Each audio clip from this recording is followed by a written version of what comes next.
Well, hello and welcome to Project Management. So this set of slides will give you a better understanding of how to manage your project from start to finish and what to expect along the way.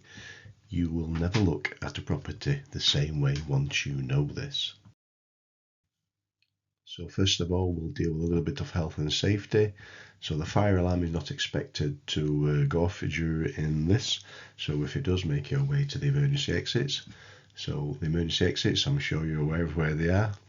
Toilets, you can pause this at any time and go and have a toilet break. And if you fancy a break for a cigarette or something to eat, same again, you can pause this at any time and have a break.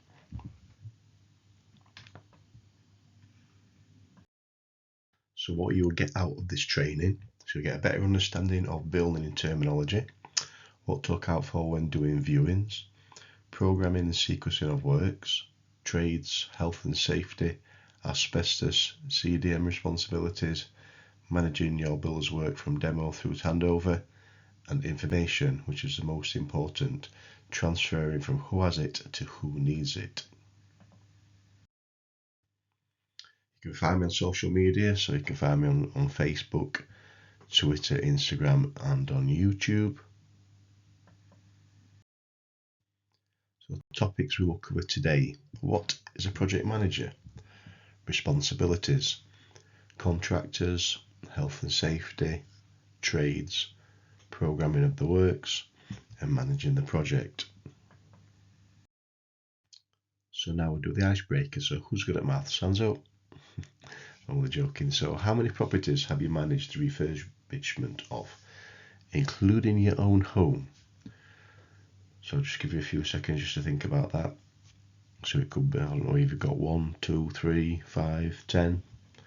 Who knows?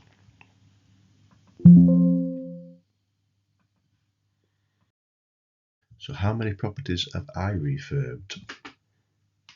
How many do you reckon? 7? You think 7 will impress you? Maybe not. How about 70? You think 70 impresses people? Okay, what about 700? About 7,000.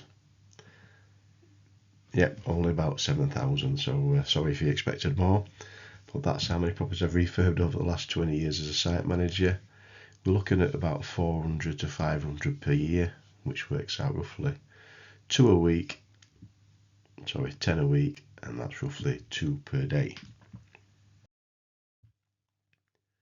So work history, so I left school in 1985 with a handful of qualifications, started a joinery apprenticeship with Ben Bailey Homes working on new build. In 1991 I started with DMBC working on responsive repairs in Doncaster, and in 1999 I started working with the Bramwell Construction on council house refurbishments, then went through into management in 2003. So what is a project manager stroke site manager?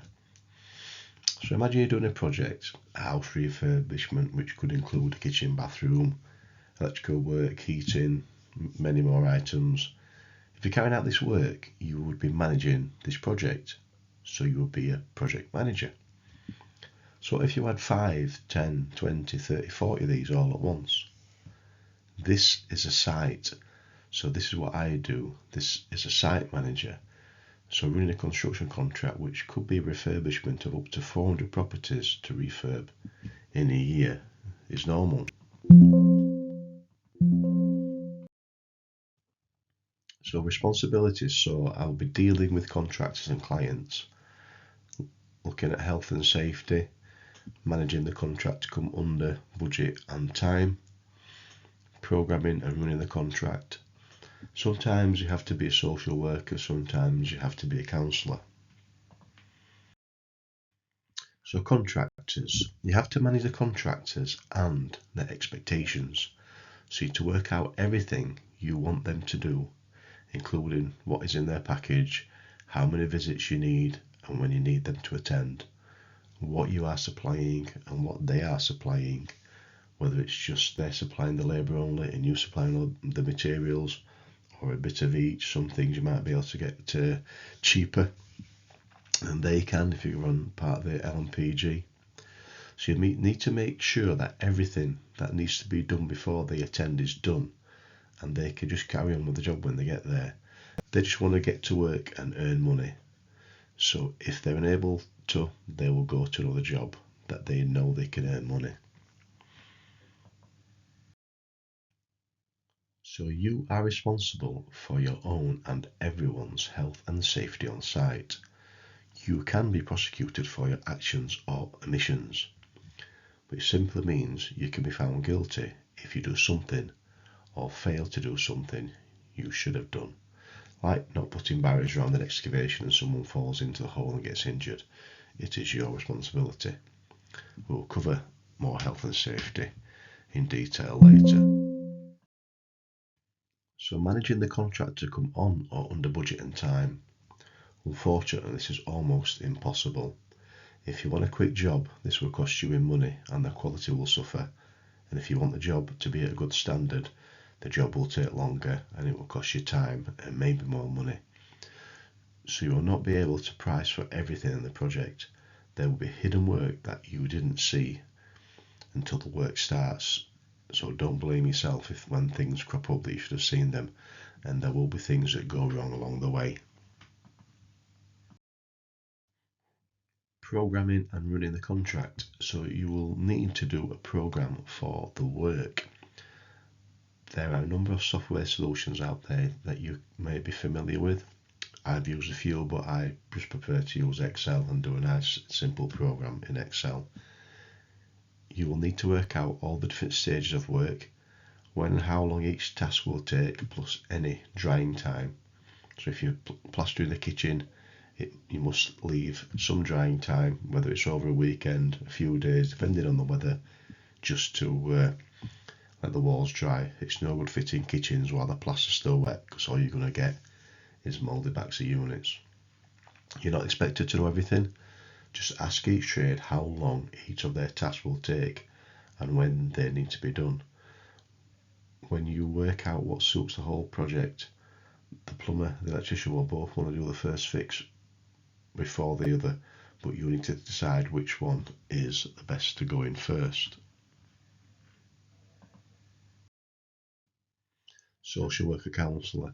So there will be issues that arise when work starts. Some of these will be outside of the project but will affect the project. This could be family members becoming ill and they won't want to attend site. Children need taking to school and picking up from school, which reduces the working day to 5 or 6 hours. Trades will fall out with each other. There's numerous things, and you've got to deal with this to help the project go along. So, what is the main skill you need to be a good project manager? So, communication, written and verbal, keeping the project on track with the program, delivering the project on time, delivering the project on or under budget. Knowledge of construction may help. Be able to manage the project, knowing health and safety, good people skills, plus many more. But the main one for me is, so I once asked a question on social media, what is the main quality you need to be a project manager? And I got a lot of different answers. Some really good ones, some witty ones, some people trying to be clever as always. My answer is simple. You need to be good at solving problems. Anything that can happen, could happen, and will happen. Trades will always do what is best for them, regardless if it will have an extra cost for you, or time, or for another trade. It's the I'm alright Jack attitude. Sometimes you cannot see the wood for the trees, and an extra pair of eyes can spot things that someone working may not see. You have the finished project stroke bigger picture in mind. Trades may just look at their task in hand. You have to overcome whatever is thrown at you. Do you like solving puzzles? If you think about a project you are going to do as a giant puzzle, and all you need to do is solve it, so all the pieces just need fitting in the right order. If you like solving puzzles, then chances are you'll be fine as a project manager. Managing a project. So as a project manager, you are not expected to be a specialist in every trade. If you specialise, you do limit your options. You need to be a generalist and learn about all aspects of construction, but some construction understanding before you start would help. You need to be able to trust others' advice by having a good team around you, i.e. plumbers, electricians, etc. Then you need to make your own decisions on the back of their advice. Reading people is a great tool to help your decision. So managing a project, so you need to be able to resolve issues and solve problems after listening to all parties. Then make your decisions looking at the bigger picture, as each trade will always want to do what's easiest for them, and you will need to look at the bigger picture, then decide what is best for the project. You need to be aware that sometimes you will upset people when you decide to go a different way to what they have suggested, and you need to be able to handle that. If you want to be popular, this may not be a good thing. You will get issues and things will need sorting out with any project. If they didn't, then there wouldn't be such thing as a project manager. One thing with problems is they generally don't go away. They just get bigger and more expensive if you leave them. You will need to find out what problems they can see or any constraints with the work, as there may be issues you haven't thought of. Personally, when I talk to trades, I don't like to tell them my experience. I let them think I don't know anything about construction and see if they try to pull the wool over my eyes, when I can probably do their job better, maybe not as quick, as I've done most jobs in a refurbishment. There are lots of different combinations for a project. You could fully manage the project getting in different trades. You could buy the materials if you get a good discount, or leave it to the contractors who could get a better discount. I had a builder on site who could get better discounts for some materials than I could through LMPG. You have to check see who gets the best discount. Programming the work and deliveries. So if you are employing a builder, then you could leave all the arranging of the materials and trades to them. You are paying them to project manage. You will still need to keep a check on progress and make sure things go to program and the work is done to your design, vision, drawing and the correct standard. There will be stage payments at milestones or key stages, and only release the payments if the work is actually done and correctly. If you decide to project manage yourself and arrange the trades, the material deliveries, then you need to talk to the trades about the job and how they work, which order they like to work in, and how long each trade is going to take to perform the task. You'll find out when you need the materials and how long the lead-in time is for the materials. There will be more stage payments to manage, and some trades will want to supply and fit, but you may get a better discount yourself with LMPG, for example. If you are uncertain about what has been mentioned above, you may need to ask for help or employ a project manager, stroke consultant who can advise you on areas you lack knowledge.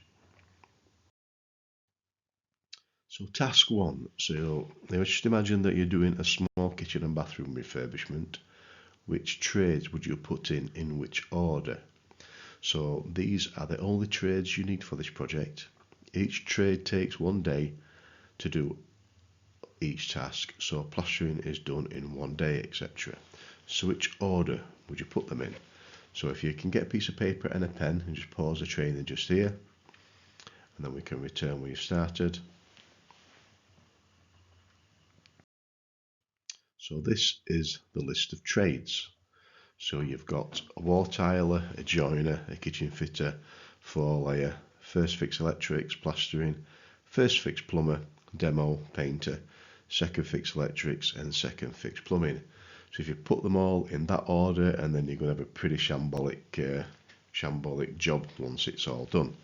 So you need to just have a quick think about it for a few minutes and write these down in the order that you would think with the best order to put them in. So if you pause it just now, and then you can start it again when you're ready.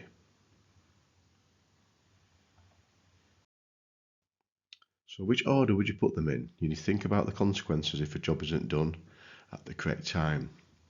then is that going to stop another job from completing? If you miss the correct order, you may have to pay extra for a revisit. So this is the order that I would put these in for this job. First of all, you do the demo, which is ripping everything out. Then I would always put the first fix plumber in. Then it's the first fix electrics. These two may want to fight it out, but I would always go with the plumber first. Then once everything's done, then you put the plaster in. Then the kitchen fitter once the plastering's all dry. Then you need the second fix plumbing, so you need to get everything connected up the sink top so you get water on the sink, get any pipes in so when the joiner comes in, which is the next one, all the pipes are there, they're all ready to box in for the joiner. Then you've got your wall tiler, after the wall tiler, second fix electrics, and then once that's all done, you'll probably get some plaster patching to do, which we haven't got that listed in this job, but put the plaster patching in. Then we've got the painter, and then once it's painted, then you would do the floor laying. You may want to just put the floor laying, that if you need any latex in doing, just before the painter, so the painter doesn't get paint on the floor and the floor layer doesn't get latex all over the nice painted walls. So that's the order that I would put them in this simple little task. So how many did you get correct? And did you get them in the roughly in the right order? If you did, well done. A nice pat on the back. So this is a rough program. So if you're looking at Monday, so you've got the demo, and then the day after, it's ideally to split people up into separate days because you don't want people working on top of each other. You don't want to send the plumber in while they're ripping out the kitchen. You don't want to send the electrician in when the plumber's in doing his first fix. The people generally, all these trades have got lots of tools, and just to get an area for all the tools to go in is a massive task, let alone the materials as well. So you don't want people on top of each other. So you've got Monday demo, Tuesday plumbing first fix, Wednesday electrical first fix.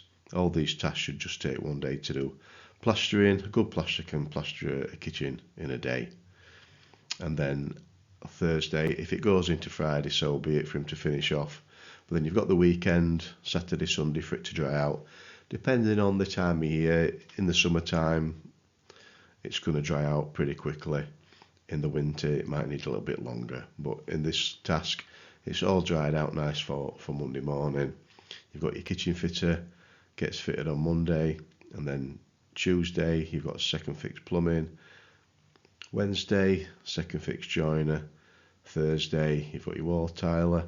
Friday, second fix electrician. You might be able to put the plaster patcher in the same day because he shouldn't really be in there too long. Get some plaster patching done in there. Depends if he has to go to another job first thing in the morning. And then you've got your painter. He might need a day or two, depending on what sort of work there is in there, how big the kitchen is, and drying times. And then you've got Tuesday, which is floor coverings. So that's a rough little program, nice and easy. So this is task 2.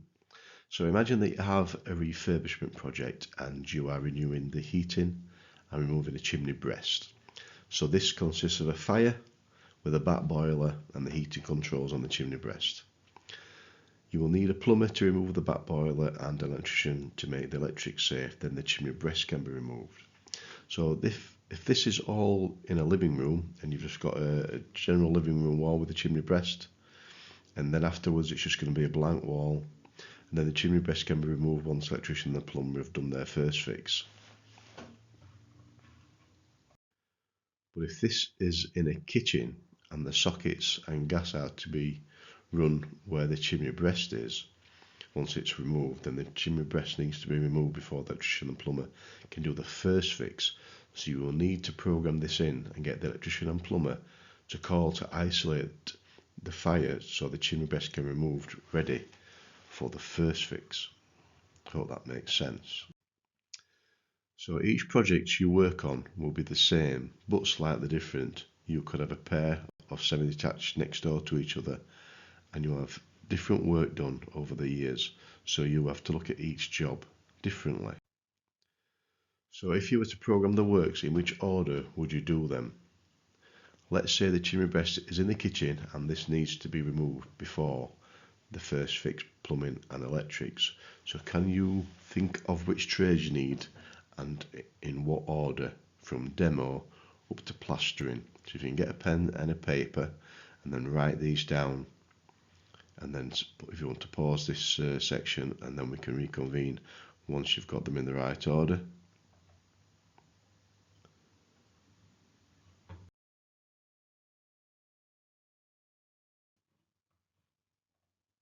So you start always with demo, then you need to disconnect the fire, then you need to disconnect the electrics to the chimney breast, then remove the chimney breast and install the RSJ. Then you've got to join your first fix, so the RSJ is going to need some boxing in to be done. You might have a door frame that needs to be refitted. Then you've got your plumbing first fix. Always the plumber goes in before the electrical first fix. So this is a property that we refurbed. So on the left hand side this was a derelict shop, and on the right hand side it was a house. So it's another story, but this was advertised as a 4-bedroom house, but when you looked at it closely it wasn't. It was a 3-bedroom on the right and a 2-bedroom on the left. This was a shop with a flat above, which was to be converted back into a 3-bedroom house. To the front there was a half bay window with a door to the right side, which was set back about a metre from the front line of the house. This timber shop front should be removed, bricked up and a new door and window fitted before the first fix started. Unfortunately it wasn't by our builder, so when the electrician came to do his first fix the existing door was still in place. So this is on the inside. So this is the door that you can see that's just set back. It's about a metre. That's the line of the shop front, and then you've just got this little return, might be slightly less than a metre, and then you've got the door front there. So this lot should have all been taken out, the new shop front put in line before any other trades come. So the door will go back in the same place. It's always going to be hung on that side, back to this wall, and then the light switch can go round about just there. So from the inside looking to the front, the door was on the left hand side, opening back to the wall, and the window was on the right. The electrician knew the timber front was to be removed, but wasn't informed where the line of the new doorway was to be. When a door is open, the light switch should be placed on the wall that is opposite to the hinges, so you're not having to go into the room to find the switch. So with the existing door opening back to the wall, the light switch was placed on the same side as the hinges, the wrong side for the door what was existing. So when the shop front was eventually removed, bricked up and the new door and window fitted, the door moved forward about 1 metre in line with the rest of the front of the house and was hung on the other side. So now the light switch is about 2 metres inside the front room on the middle of the wall and not on the front wall just inside the door where it should be. This is a picture of the doors fitted in line with the rest of the house. It's all bricked up and the windows installed. So this is the inside. You can see the door, there's the hinges for the door, so it's hung on this side, so the door will open back to this wall. The light switch should have been fitted somewhere round about there, but because it was a timber and it wasn't there when the electrician came to his first fix. This was all wired up and the light switch is just here, as you can see. So the door opens back to here and you've got to step in. Instead of just putting your arm around and switching the light switch on there, you've got to actually step in.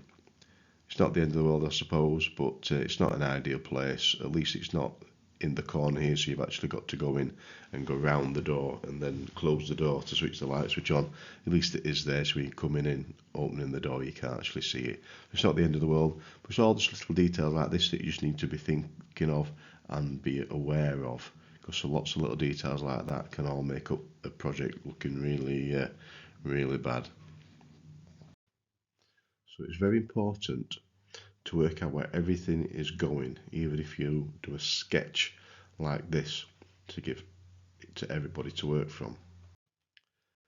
So this is just a rough sketch on a piece of paper. You've roughly got the house. It is a little bit of an odd shape to the kitchen and the back bedroom. It's a bit on display, so you've got a funny little quirky size, but you can see you've got with the double X's those are double sockets, and which we've just got double sockets, so you've got 3 double sockets in the living room, 3 double sockets in the dining room, which is plenty. Your kitchen is sort of different, so that's all not on the kitchen drawing.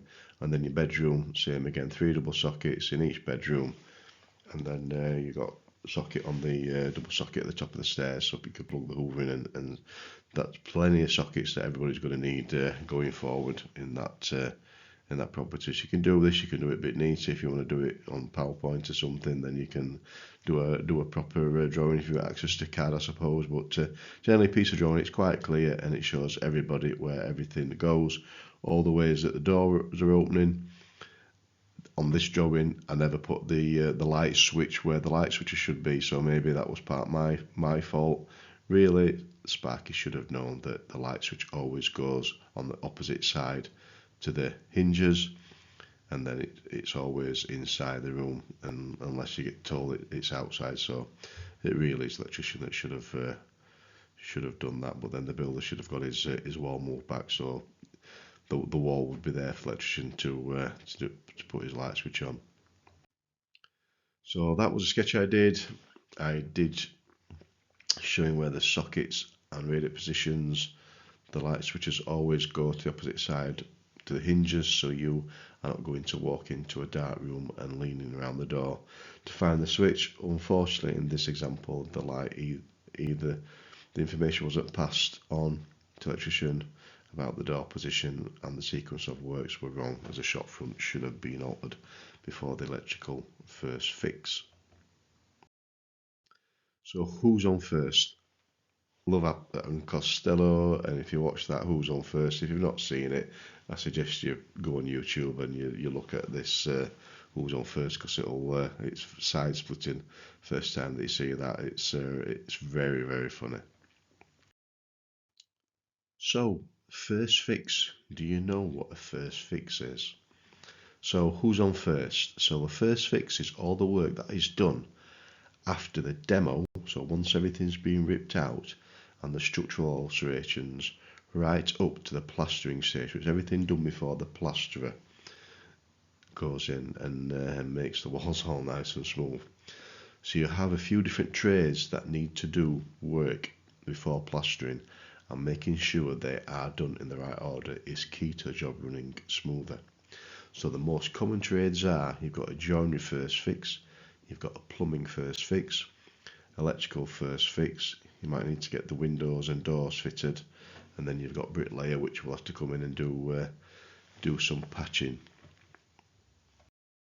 So who's on first? So sometimes things may need to be done so that another trade can do their work correctly and safely. For example, you may need to remove a wall but need the electric switches and sockets removing first, or you may need to build a stud wall before the electric and plumbing elements are installed.